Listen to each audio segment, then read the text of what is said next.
hunger and homelessness are experiencing an unprecedented linked crisis in Canada, driven by soaring housing costs, inflation, and stagnant wages. As of 2025, over 2.17 million people are using food banks, while roughly 1 in 4 Canadians report food insecurity. Concurrently, homelessness is rising in both urban and rural areas. Tyrone Bowman, live. Welcome to the conversation. Welcome to a topic that is urgently needed to talk about. And I'm talking about hunger and homelessness around the world.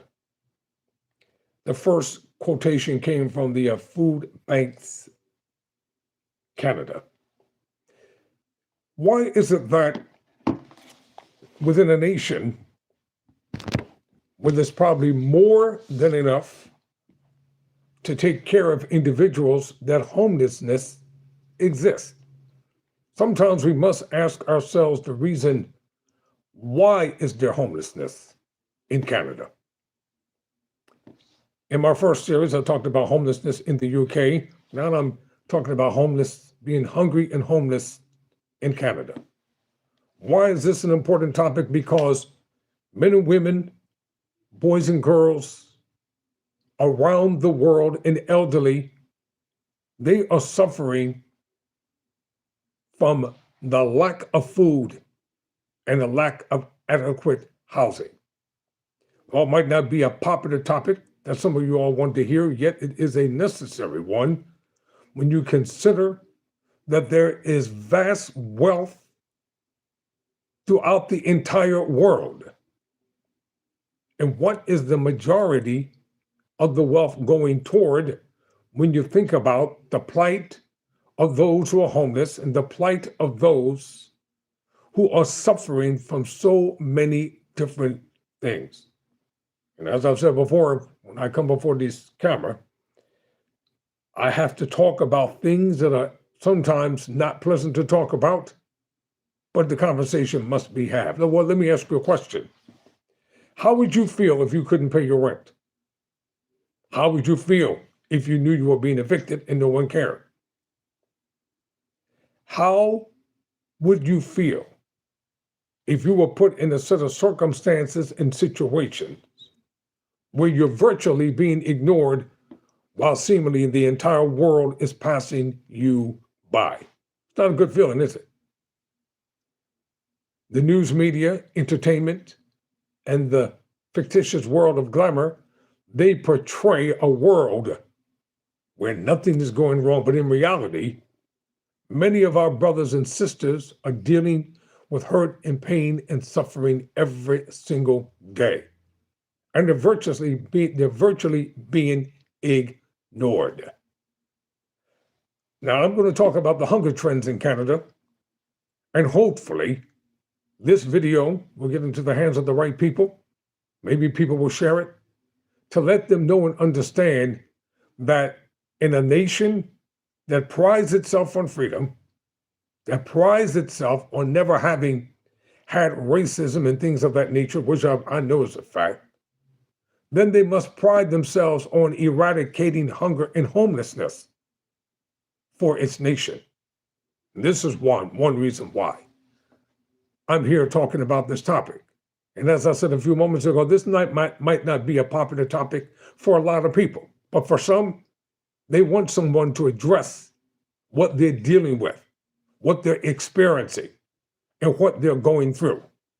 They don't want to be ignored. No one wants to be hungry. No one wants to be unemployed. No one wants to suffer the indignities of going to a food bank or going to a welfare department or asking for a handout. No one wants to be debased in that fashion. So the conversation must be had. So let's talk about these trends in Canada. According to the record usage, March 2025 saw nearly 2.2 million visits to food banks. a 5% increase from the previous year and nearly double 2019 levels. That's a lot of people. Roughly 25% of households face some level of food insecurity, with 19% of food bank users being employed, even with a job. Sometimes it's not even enough to take care of a family. Why? Because people are not making enough when they're working on these jobs. That's one of the main reasons why they're not making enough money. And when they do work overtime, the more money you make, the more they take out in taxes. The more they take out in taxes, the less money that you have to bring home. Why is it that the rich pay less in taxes and those who live below the poverty level and considered to be poor, why do they have to spend more? That's not even an equal comparison. It makes no kind of sense.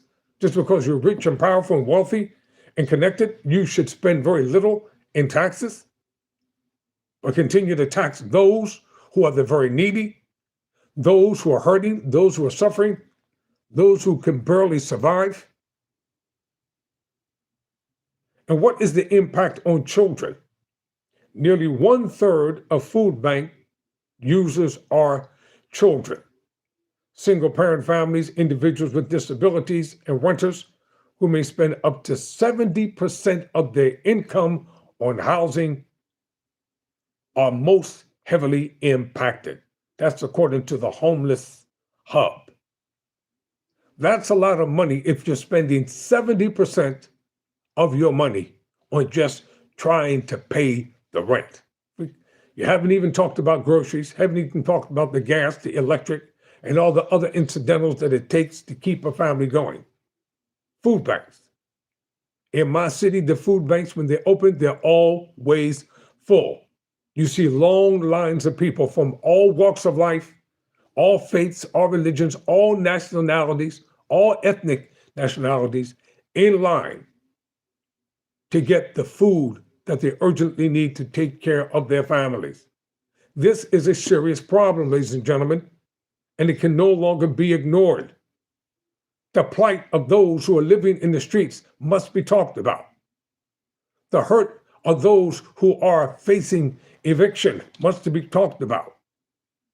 What about people who have all types of addictive behavior and behavioral problems?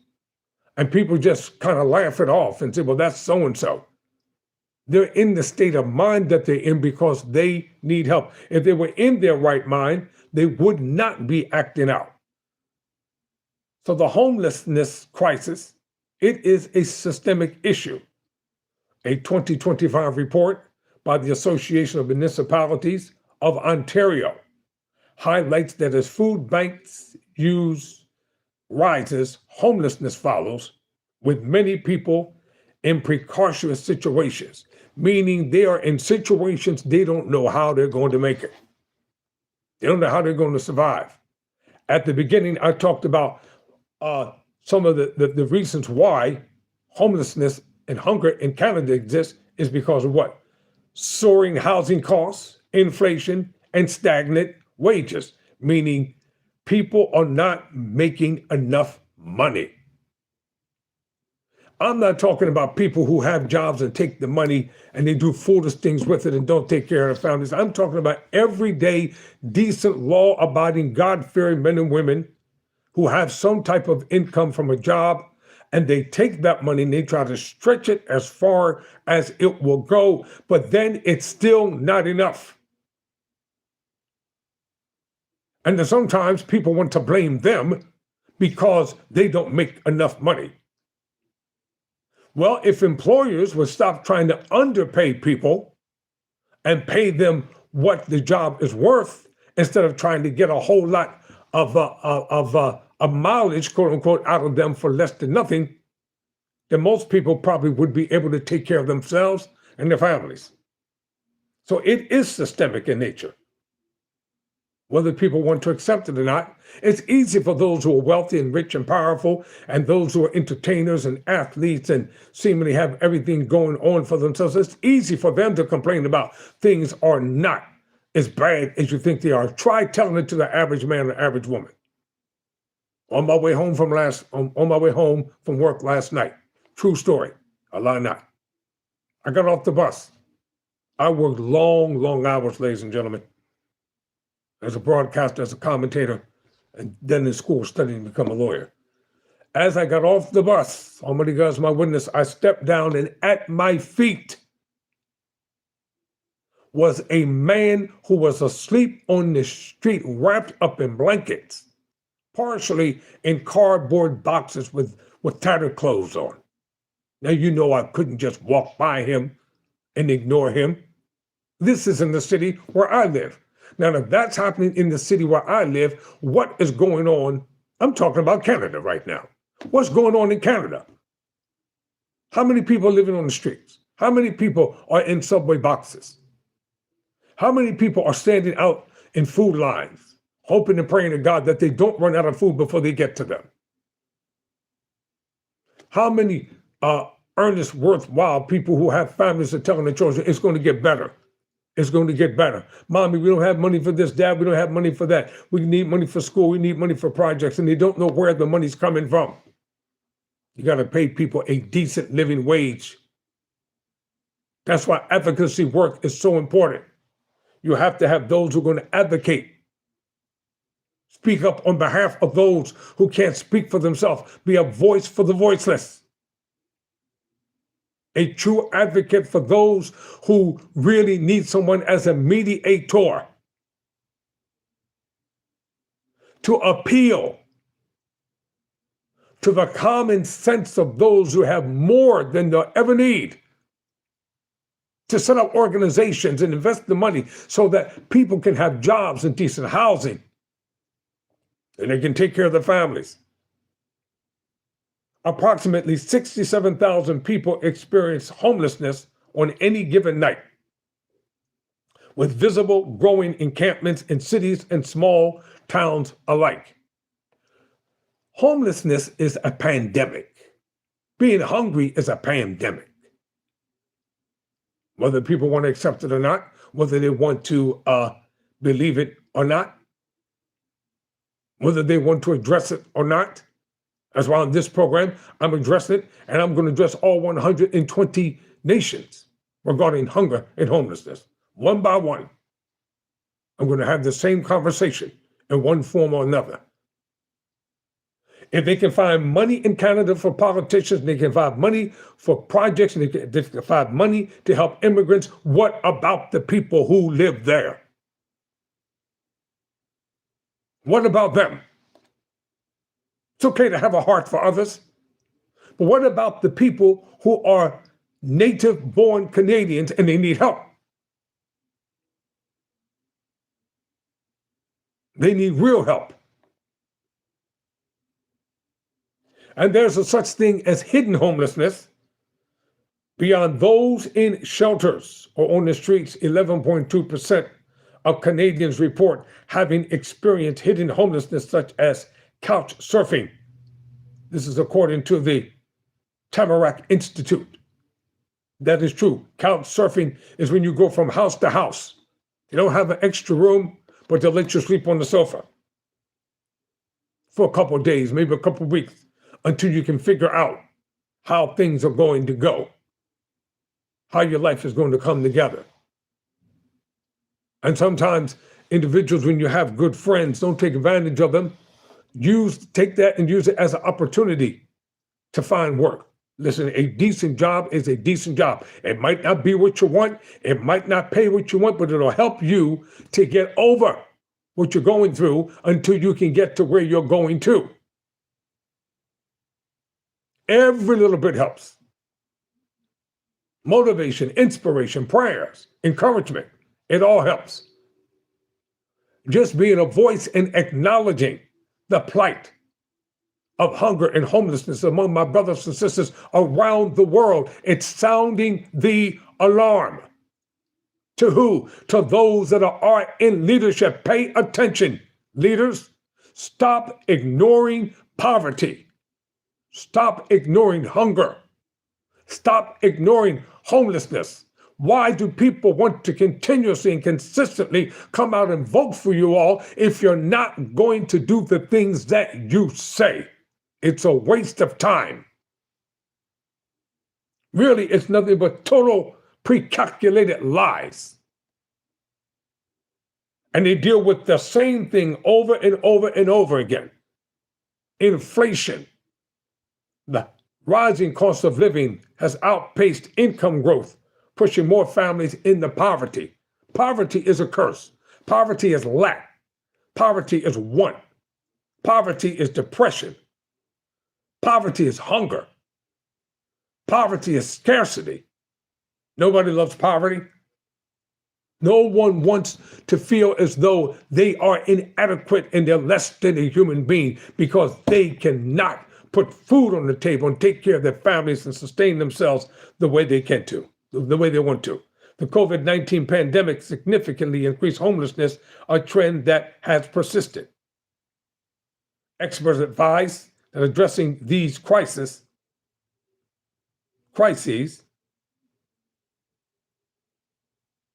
requires comprehensive policy action. No, it does not. It requires humane action. That's what it requires. Being humane, being sensitive to the plight of those who are hurting and suffering, including building more social housing and strengthening income supports and addressing the root causes of poverty, according to the Homeless Hub. Is that really the reason why? You can have all the social programs you want, but you also have to have responsibility with social activism. People can't think that because people are generous and kind that you're not supposed to help yourself. Yes, we are. You have to help yourself even in the midst of a transition. And I have empathy. You know, I'm going to talk about the food banks in Canada according to this article. Waiting for it to come up on my phone here. It's called Hunger in Canada, according to foodbankscanada.canada. Hunger isn't reserved, according to the article, for strangers or the unhoused. Food insecurity might affect your neighbors, colleagues, or family. Our research is helping look past the stigma to understand the root causes with the most comprehensive national food insecurity data set. Food Bank Canada publishes research with exclusive perspective and insights into food insecurity at the national level. That's a mouthful, but it is true. 1 in 4 people in Canada live in food insecure households. 1 in 4. 1 in 4 people go to bed hungry. 1 in 4 people can't find a job. 1 in 4 people are depending upon some type of welfare to get them over the hump. As I said earlier, 2.2 million people visited food banks in March 2025. That's just almost 1 year ago. That's a lot of people. More than 50% of Canadians are one paycheck away from needing to use a food bank. An accident, illness, or job loss might be all it takes to push them over the edge. According to CTV News, living paycheck to paycheck, Canadians are under stress, warns Equifax. One paycheck away. Let's break that down. Let's talk about it. I want to break that down.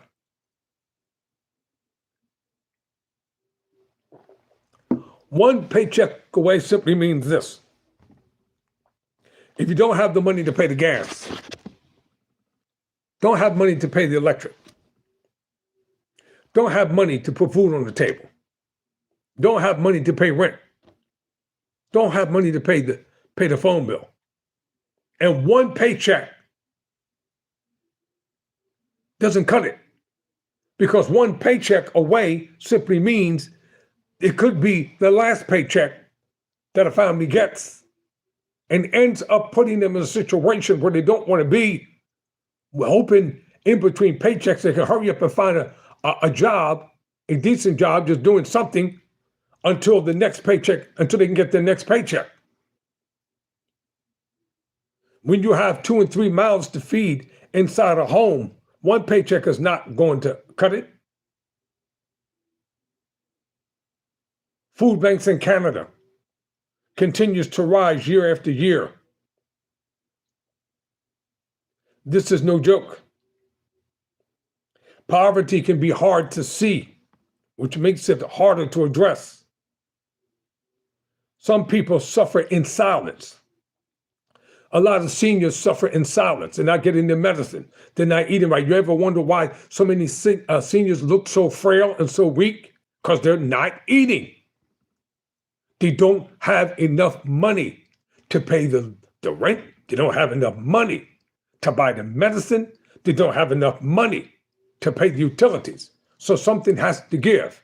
You know how many people, every time they get paid, they have to decide, do I pay the rent or do we go hungry?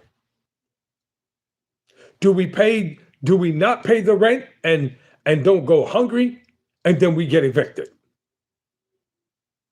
It's a dilemma that many people are facing over and over again. This is not a game the way some people think.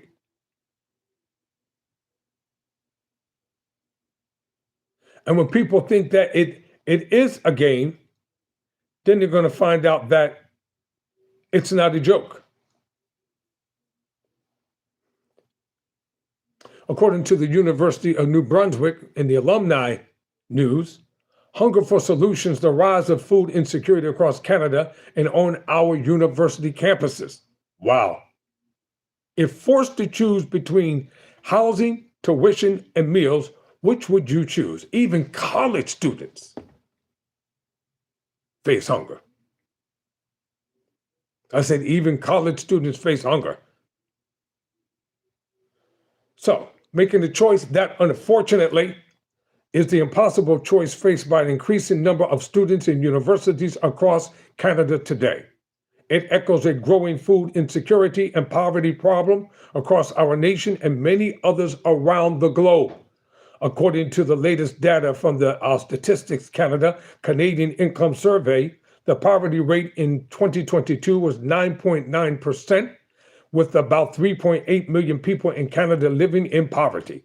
That's up 3.5 percentage points from 2020 and represents 1.4 million more people living in poverty in 2022 compared to 2020, according to the Canadian Income Survey of 2022.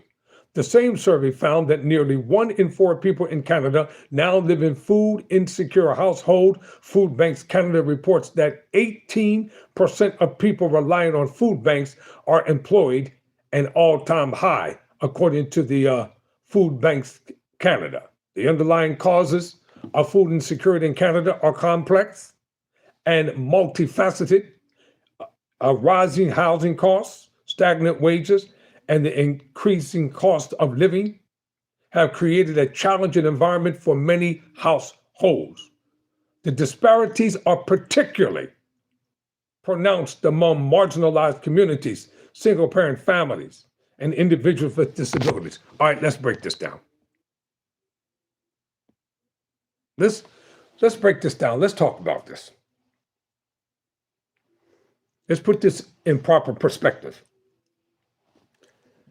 Do you know how many immigrants are living in poverty in Canada right now?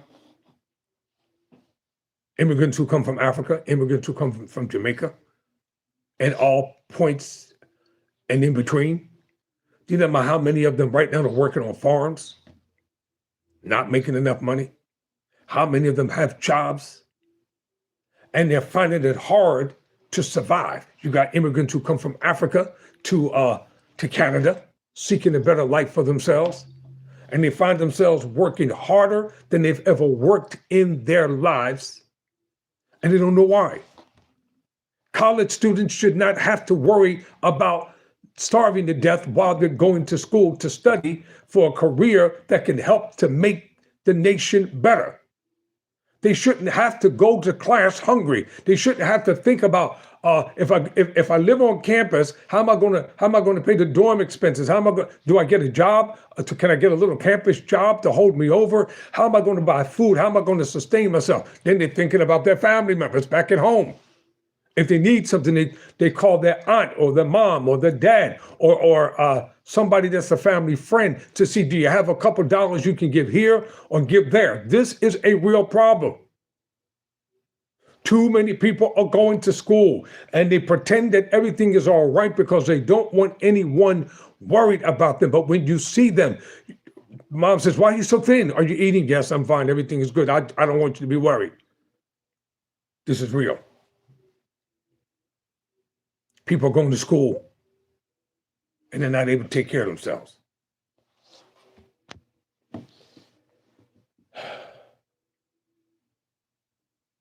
There are many people and families in Canada hovering right around the poverty line, and that becomes evident, according to the article, when we see the rapid rise in people using food banks, quote, food insecurity. It's not insecurity, it's the lack of food. People are not insecure. They don't have the food because they don't have the money. They don't have the resources. They have no choice but to turn to the food banks.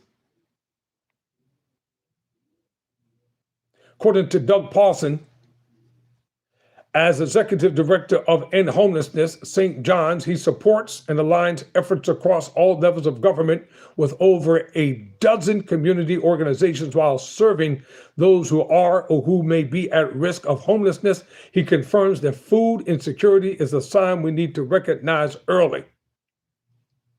That's why it's important for people to support the food banks.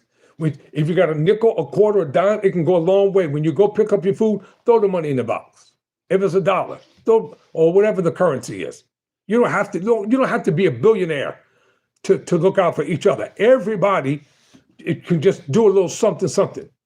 Say, for instance, if 200 people come to the food bank, and if a person gave 50 cents or a quarter, 75 cents, that will go a long way providing more food for more people. Unity, not being selfish.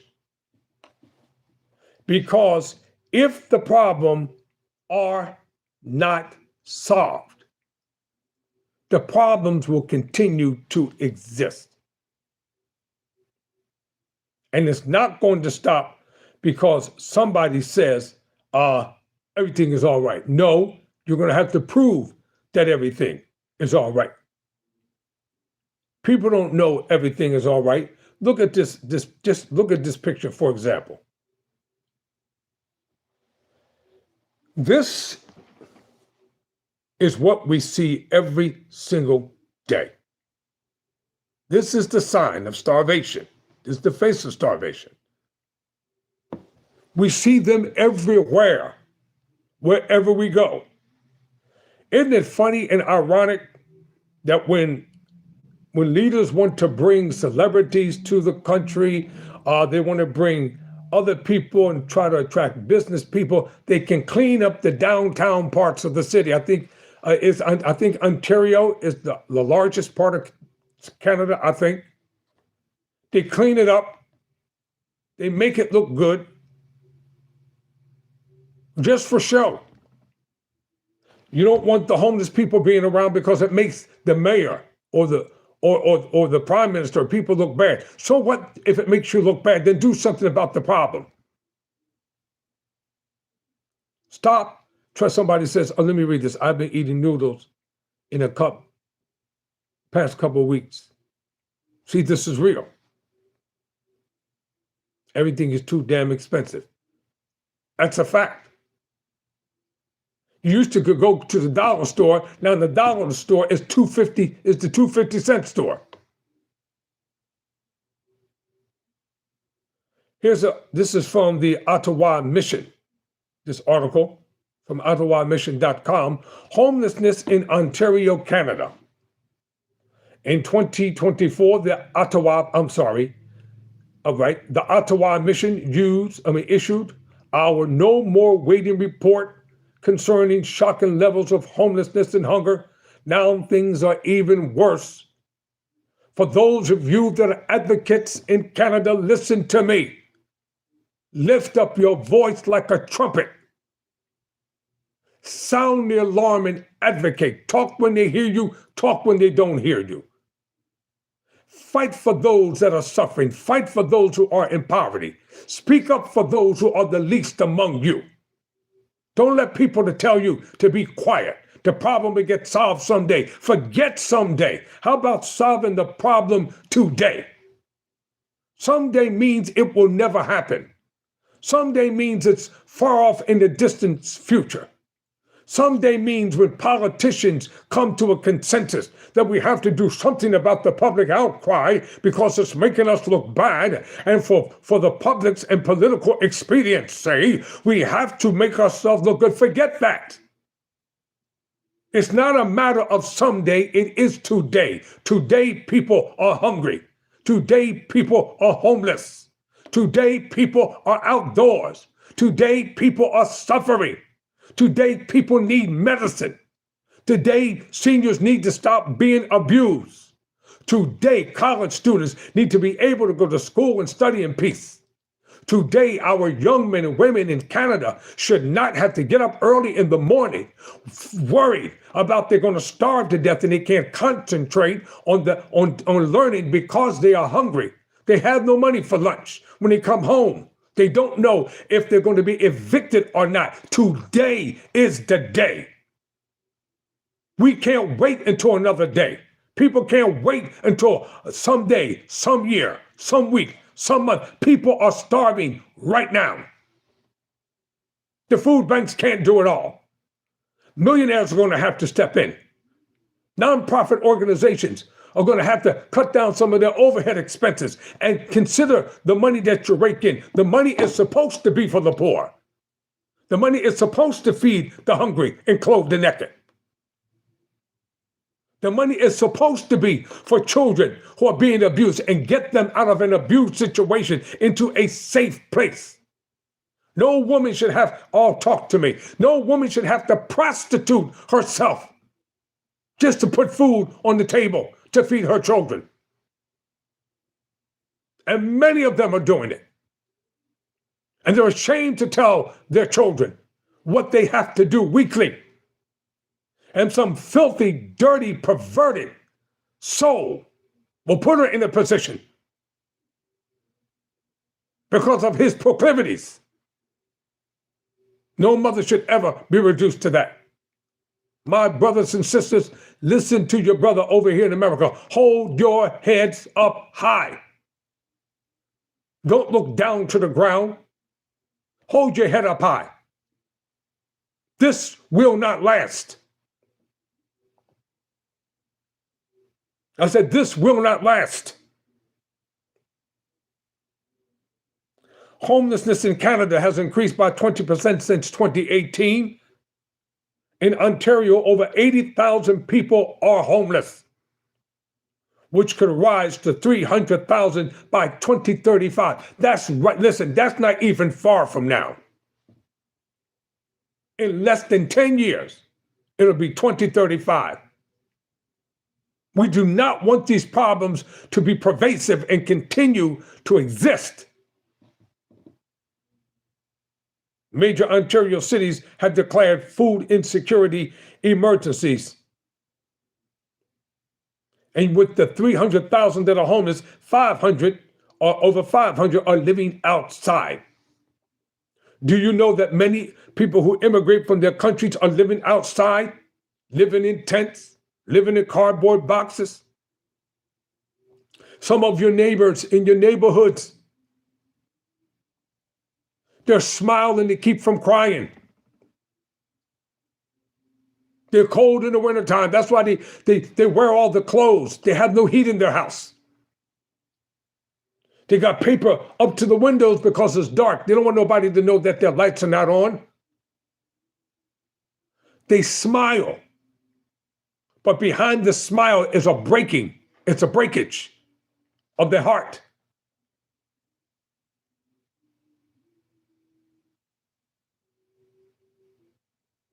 This is not a game. This is real.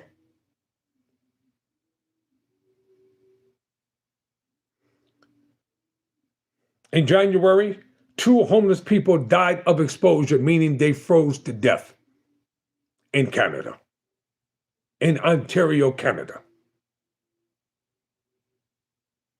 Out in the cold. Listen to me. People don't even let their animals starve to death and live in the cold. They pay more for their dog food so the dog can be happy and animals can be secure. And they pay less for human beings to be healthy and to be secure. Why? So listen, the Ottawa shelter is at over 100% capacity, with clients sleeping in their chapel and inside the lounge. Well, I want to ask this question. What are the preachers doing in Canada to take care of the homeless and and those who are hungry? What are all these fancy preachers doing with all these fancy ministries and collecting all this money and having all these conventions with these big mega churches? What are you doing? When your brother or your sister unknown comes up into your church and they're stinking and they're smelling and they don't look good, you pull your clothes together. How do you know that that's not Jesus himself coming up in there just to see how you are treating one another? It's called theophanies, manifestation in human form. How do you know it's not an angel coming up in your congregation disguised as a stinking, smelling, unshaved, bearded looking, or scraggly looking woman, or dirty looking child? You sing your hymns, you pray your prayers, you collect your offerings. But when they come up into your churches, not looking good, not smelling good, not acting the part of being religious, then people don't want them around. So what are the churches and ministries doing? Some of them are probably doing great work, but the vast majority of them are not. It's time to step it up. I said it's time to step it up. The church is supposed to be a hub for the refugees.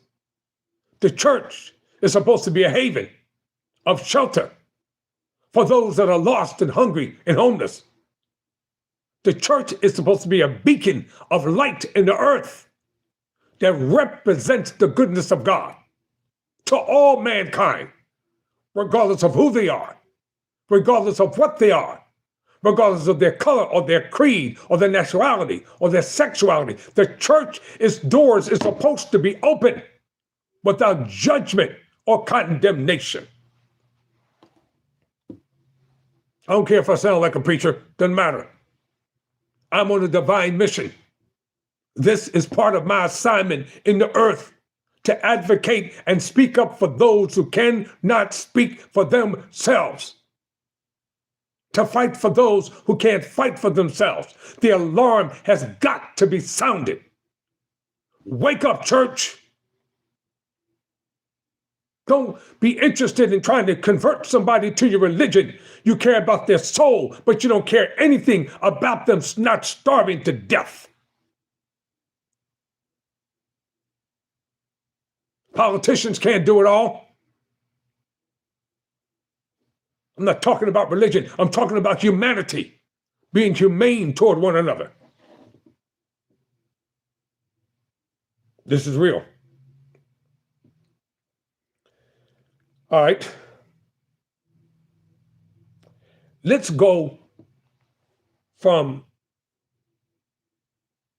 county to county, prairies in Canada. Food insecurity in Canada is a critical rising issue affecting roughly 18% of households in 2022. It is highest in Atlantic Canada and the prairies. You know what the prairies are? That's the open frontier. With Alberta, Newfoundland, Labrador, and Saskatchewan consistently reporting some of the highest rates, while Quebec often has the lowest. The crisis is driven by inadequate income and impacts, according to University of Toronto. It's a serious problem. It is a serious problem. If each one would reach one, it'll help. You don't have to have a whole lot. Just share what you got. If you got 4 slices of bread and you know your neighbor don't have any food, give them 2. They got 2 children that's hungry. That's not a hard thing to do. You got 4 potatoes. You take 2 potatoes, give them 2. Don't worry about how you're going to survive. God will provide. In Alberta, 20 to 30.9% has the highest rates often recorded. That's in Alberta, Canada.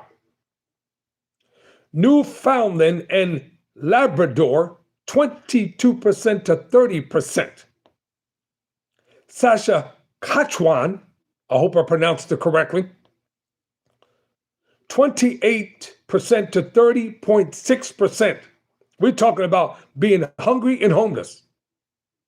Nova Scotia, 28.9%.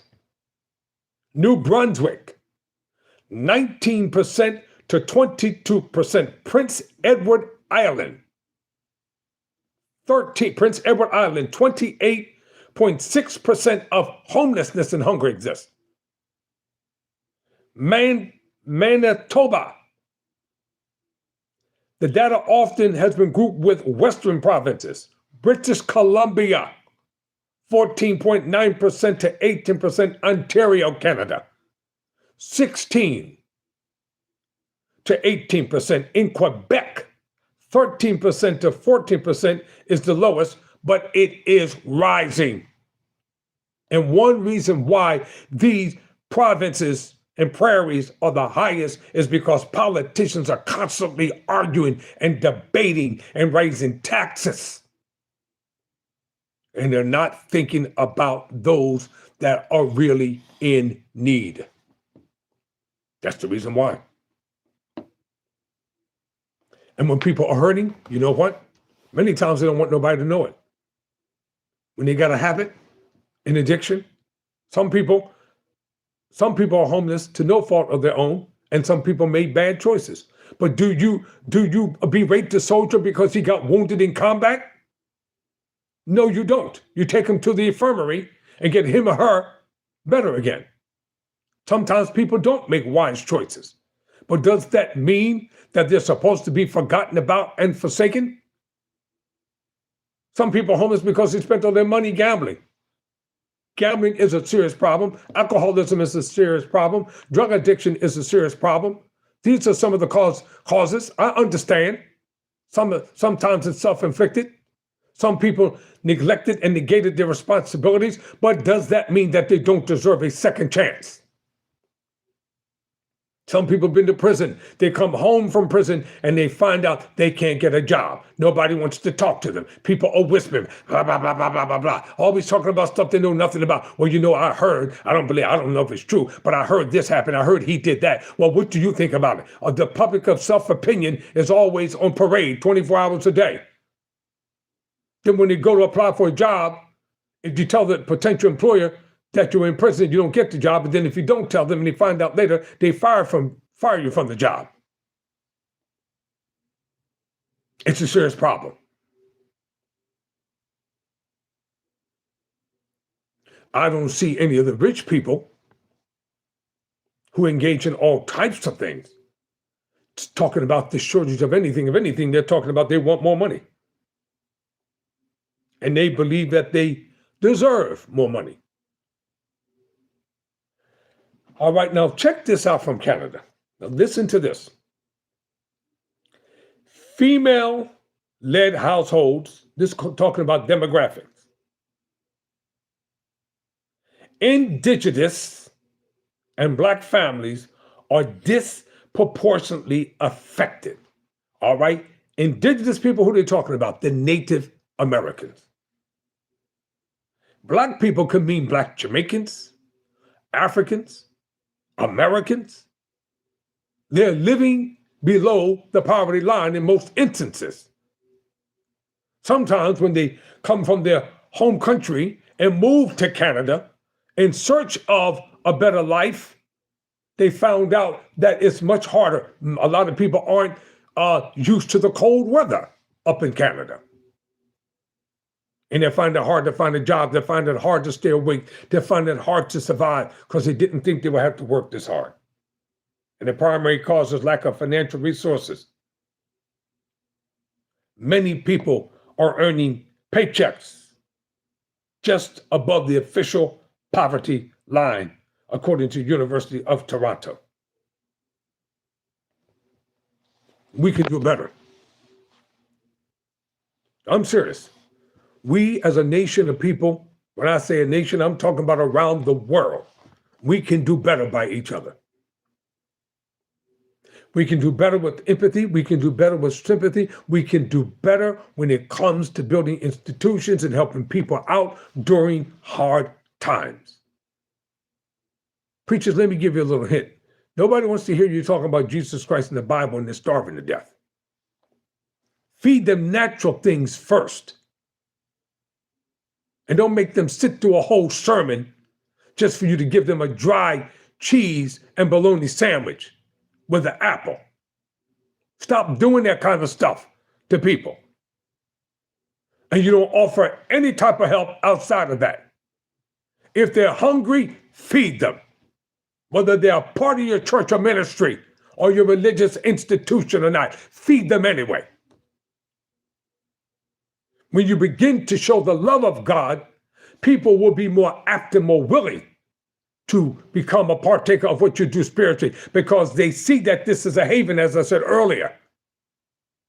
Be concerned about the person and not what the person can do for you. There should be no stipulation attached to any help that these organizations give. Do it from the heart because it's the right thing to do. No strings attached.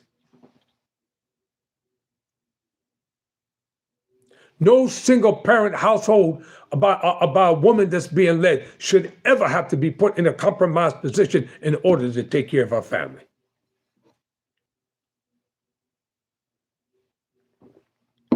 Never.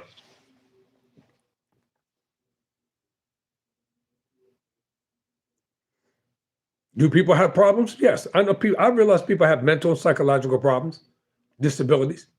I understand people get engaged in all types of things, but you know what my responsibility and obligation is? I'm not their judge. If a man is hungry, he's going to get fed. If a woman is hungry, she's going to get fed. If she has children, this is for you and your family. No strings attached, no questions asked. Go in peace.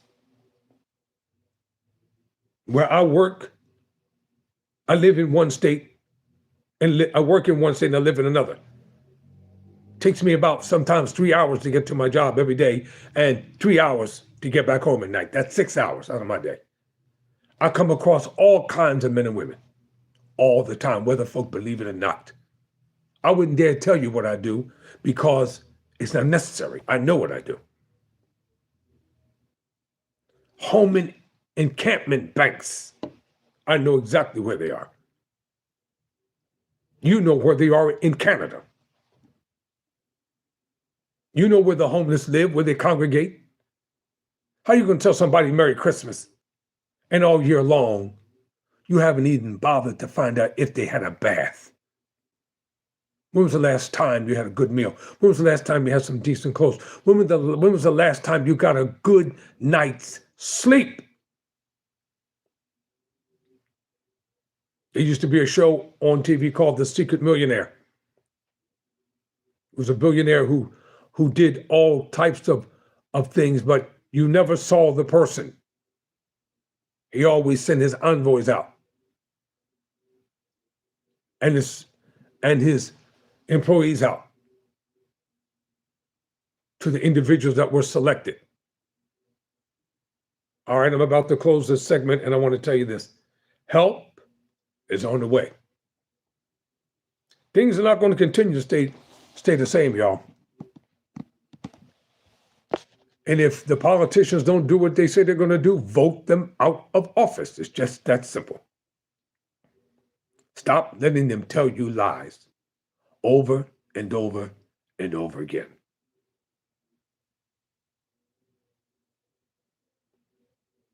You know what, Eric? I agree with you. I do. That's what it has become. It has become a luxury. Shalom. This is a mission, ladies and gentlemen.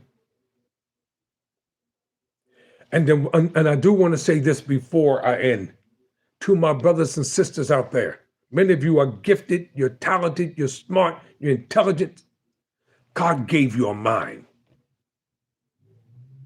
Use your mind. And you know why I can sit here and talk to you like this? Because I've been where many of you are right now. This is the polished version of me. Folk didn't see me when I was homeless. They didn't see me when I was a young boy and my mom died when I was 12 years old. I had to pretend to be older than what I really was in order to survive. They didn't see me when I was going from sofa to sofa, as they call it, couch surfing. But there are many who come on here who know me personally.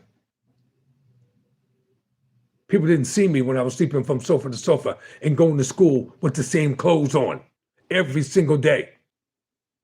Didn't see me when I was going into McDonald's and KFC and washing and cleaning myself up so I didn't stink when I went to class. They didn't see me when I would pretend I had someplace to go after school activities.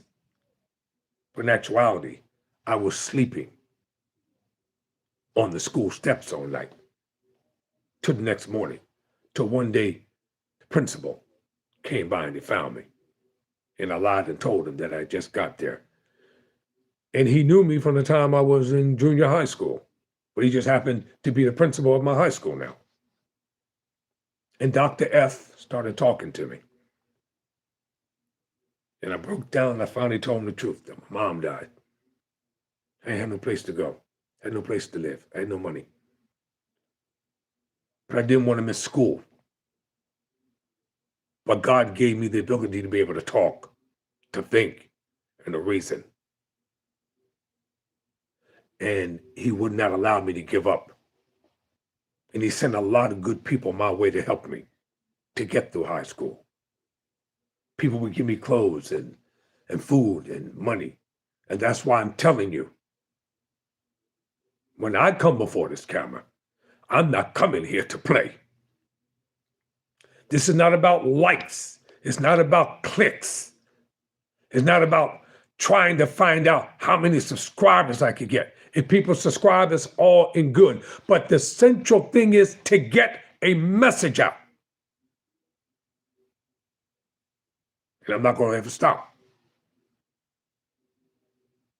Somebody says, yes, he was with you. Amen. Hallelujah to that. So don't ever, listen, y'all, believe in the power of prayer. Don't believe in the power of religion. Because religion will do you in.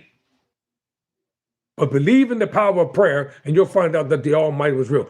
Listen, what he did for others, he'll do for you. I'd love to quote, there is no secret to what God can do. What he's done for others, he'll do for you, close quote. He took me off from living off the streets. He allowed me to come through prison when people gave up on me.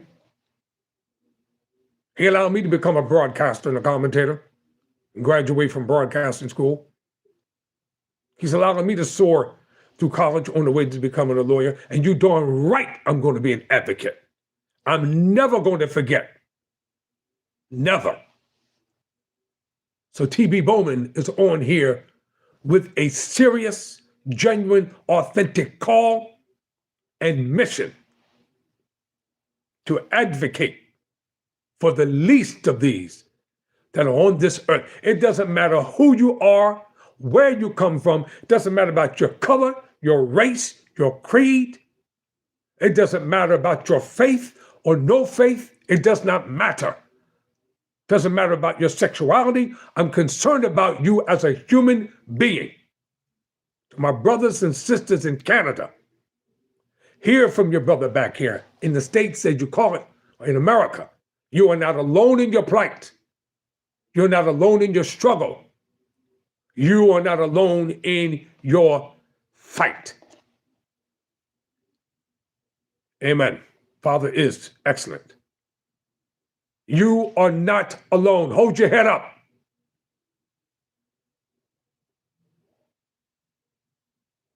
Recognize who you really are. Recognize the self-worth and the self-value and whose you are.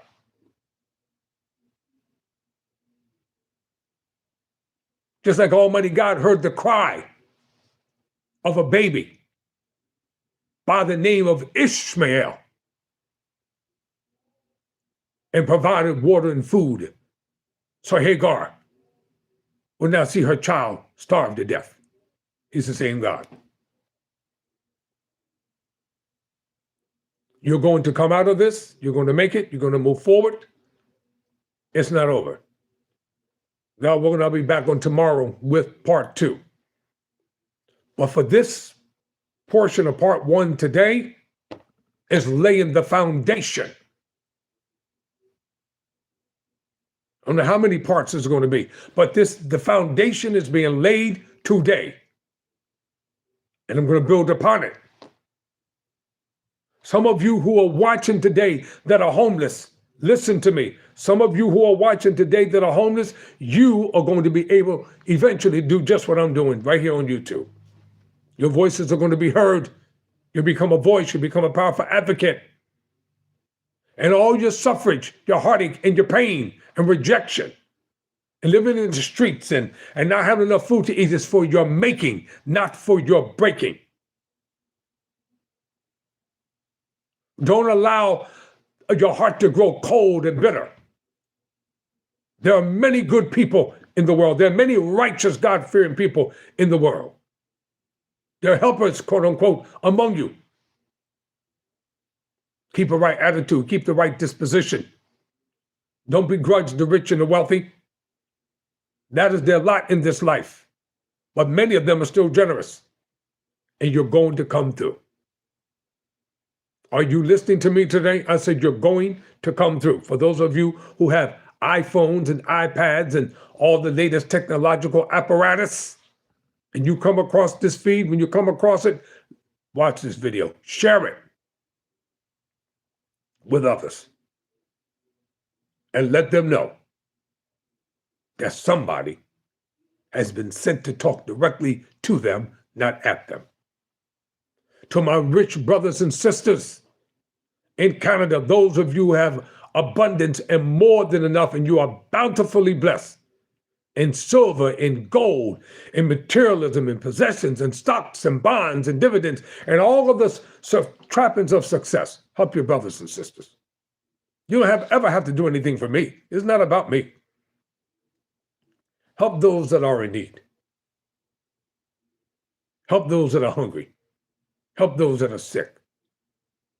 Help those that are suffering. Help those that are addicted and can't get free. Help them. In the name of the King of Kings, help them. Remember, blessed is he that remembers the poor.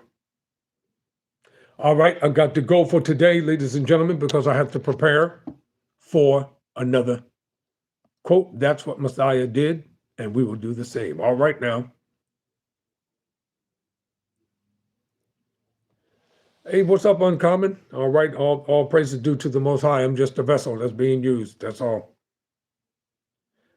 I'll thank you for subscribing. Appreciate it. All right, until tomorrow, I'll be back later on, but I've got to deal with political news and all that kind of stuff in the next video. So until next time, we'll deal with part 2. Keep your head up. Remember that you are somebody. The late words of the Reverend Jesse Jackson. Start telling yourself that. Never surrender. Never quit.